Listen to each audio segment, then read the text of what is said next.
नमस्कार, आप देख रहे हैं दर्श न्यूज। मैं हूं आपके साथ रितेश शर्मा। के पाठक फरमान पे फरमान, चिट्ठी पर चिट्ठी निकालते हैं, कभी शिक्षकों के खिलाफ तो कभी सवाल जवाब कर देते हैं राज्यपाल के पीएस को चिट्ठी लिख करके।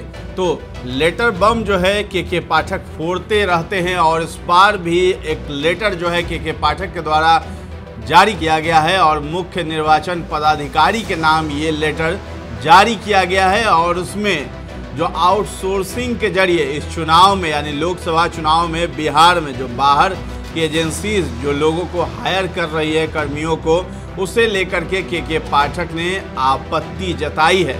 यानी के पाठक का कहना है कि आउटसोर्सिंग के जरिए जिन लोगों को बाहर से बिहार बुलाया जा रहा है इस चुनाव में, उससे शिक्षा विभाग की कार्यप्रणाली बाधित हो रही है। यानी के पाठक का यहाँ पे कहना है कि शिक्षक हमारे यहाँ जो है 5 लाख के करीब हैं और उसमें जो 3.5 लाख लोगों से सेवा ली जा रही है, तो बाकियों से भी सेवा यहाँ पे ली जाए। तो के पाठक जो है अपने फरमान और लेटर के लिए ज़्यादा सुर्खियों में बने रहते हैं। इससे पहले जो है वो मंत्रियों से लड़ाई लड़ रहे थे, अभी भी जो है शिक्षा मंत्री या फिर मुख्यमंत्री नीतीश कुमार की बात नहीं सुनते हैं। और जब नीतीश कुमार महागठबंधन में थे, यानी लालू यादव के साथ थे, आरजेडी के साथ थे, तब भी प्रोफेसर चंद्रशेखर शिक्षा मंत्री थे, उनसे भी उनकी लड़ाई हो गई थी। आईएएस ऑफिसर से भी लड़ाई कर लेते हैं। पटना के डीएम चंद्रशेखर आदेश दिया था उन्होंने, के पाठक के आदेश के खिलाफ दिया था कि ठंड में जो है स्कूलों की छुट्टियों को लेकर के, समय को लेकर के जो है पटना के डीएम ने आदेश दिया था, जिस पर जो है के पाठक जो है पीछे नहीं हट रहे थे और आखिरकार पटना के डीएम को भी दूसरे जगह भेजना पड़ गया, नीतीश कुमार को। तो आखिर के पाठक इतने भारी क्यों पड़ते हैं नीतीश कुमार पे, ये भी एक बड़ा सवाल है। लेकिन फिलहाल जो है के पाठक अभी राजभवन से उनका विवाद चलता जा रहा है, बढ़ता जा रहा है। और आज भी जो है के पाठक को राज्यपाल जो है राजेंद्र विश्वनाथ आर्लेकर बिहार के, उन्होंने के पाठक को तलब किया था राजभवन में। और राजभवन और के पाठक के बीच जो है ये विवाद गहराता जा रहा है, क्योंकि के पाठक जो है सिर्फ सरकारी स्कूलों तक ही नहीं रुके हैं, वो बिहार के जितने भी विश्वविद्यालय हैं उस पर भी अपना आदेश हावी कर रहे हैं। और आदेश में जो उनका पालन नहीं किया जा रहा है उसको लेकर के वो जो विश्वविद्यालय के जितने भी अकाउंट्स हैं, जो फंडिंग के सोर्स हैं, जो आते हैं उनके पास फंड सरकार की तरफ से, उनको भी फ्रीज कर दिया गया है, जिनसे कि जितने भी विश्वविद्यालय में जो प्रोफेसर हैं उनको वेतन मिलने में मुश्किल हो रही है, वाइस चांसलर हैं उनको वेतन मिलने में मुश्किल हो रही है। साथ ही साथ जो वहाँ खिलाड़ी हैं, जो जिन्हें फंड दिया जाता है खेल को प्रोत्साहित करने के लिए, उनके फंड पर भी जो है के पाठक की निगाह है और उसे भी उन्होंने बंद करवा दिया। तो इसी बीच जो है उन्होंने मुख्य निर्वाचन पदाधिकारी को लेटर दिया है। लेटर आपको स्क्रीन पर दिखाई दे रहा होगा। लेटर में क्या कुछ के पाठक ने लिखा है वो हम आपको बताते हैं। तो सबसे पहले विषय उन्होंने लिखा है, शिक्षा विभाग के अंतर्गत विभिन्न योजनाओं के क्रियान्वयन हेतु आउटसोर्सिंग के माध्यम से लगाए गए कर्मियों को जिला निर्वाचन पदाधिकारियों द्वारा निर्वाचन कार्यों में प्रतिनियुक्त करने के संबंध में।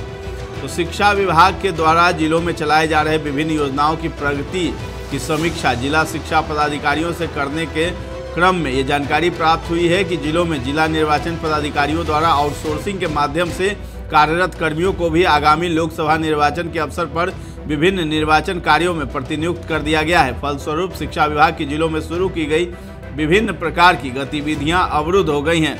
आप पूर्व से अवगत हैं और विभाग भी ये मानता है कि शिक्षा विभाग के संसाधनों के बिना निर्वाचन कराया जाना संभव नहीं है। तो ये सब बातें उन्होंने लिखी है और संसाधनों का कम से कम उपयोग कर शिक्षा विभाग के सभी संसाधनों यथा भवन एवं मानव संसाधन का उपयोग किया जा रहा है, जिससे शिक्षा विभाग के कार्यक्रम रुके पड़े हैं।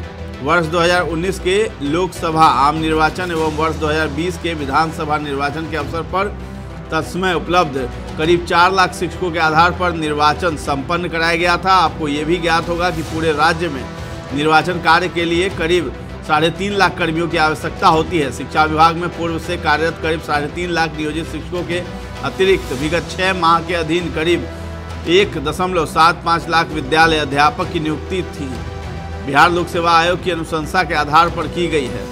तो ये लेटर जो है के पाठक के द्वारा जारी किया गया है और उसका विरोध कर रहे हैं वो, आउटसोर्सिंग के जरिए जो लिया जा रहा है। जितने भी कर्मी हैं उसका विरोध कर रहे हैं और उनका कहना है कि यहाँ 5 लाख जो है स्थायी और नियोजित शिक्षक हैं बिहार में, तो करीब 3.5 लाख कर्मियों की ज़रूरत होती है। तो बिहार के शिक्षकों को ही उसमें लगाया जाए जिससे कि शिक्षा विभाग के जितने भी कार्य हैं वो बाधित न हो। तो के पाठक जो है अब दो हाथ करने के मूड में आ गए हैं और अपने जो फरमान है, जो वो आदेश निकालते हैं उस पर अमल करते हैं और कहते हैं कि वो अपने आप की भी नहीं सुनते हैं। जब किसी आदेश को वो पारित करवा देते हैं, निकाल देते हैं, तो फिर अपना भी नहीं सुनते हैं और उससे पीछे कभी भी हटते हुए के पाठक दिखाई नहीं दिए हैं। हालांकि आज जो है शिक्षक संघ है, ABVP है, बीजेपी का एक छात्र संघ है, वो लोग सब लोग जो हैं आज के पाठक के आवास का घेराव करने के लिए भी गए पटना के बेली रोड में और वहाँ भी हंगामा होता हुआ दिखा है। उनकी तानाशाही रवैये और इसी जो प्रताड़ित करने का जो है आरोप शिक्षक लगाते रहे, शिक्षक संघ उनसे नाराज़ रहते हैं, शिक्षक नेता उनसे नाराज़ रहते हैं। तो के पाठक से नाराज़गी बहुत ज़्यादा है, पटना में है, आज वो देखने को भी मिला है। इसके साथ ही साथ जो है पूरे बिहार में के पाठक से जितने भी नियोजित शिक्षक हों, चाहे BPSC से चयनित शिक्षक हों, सभी लोग परेशान दिखाई देते हैं। आखिर क्या वजह है, आपको क्या लगता है और के पाठक जैसे अधिकारी आपको कितने सही लगते हैं, ये सब हमें कमेंट में जाकर जरूर बताएं और हमारे चैनल को अब तक सब्सक्राइब नहीं किया तो कर लीजिए। धन्यवाद।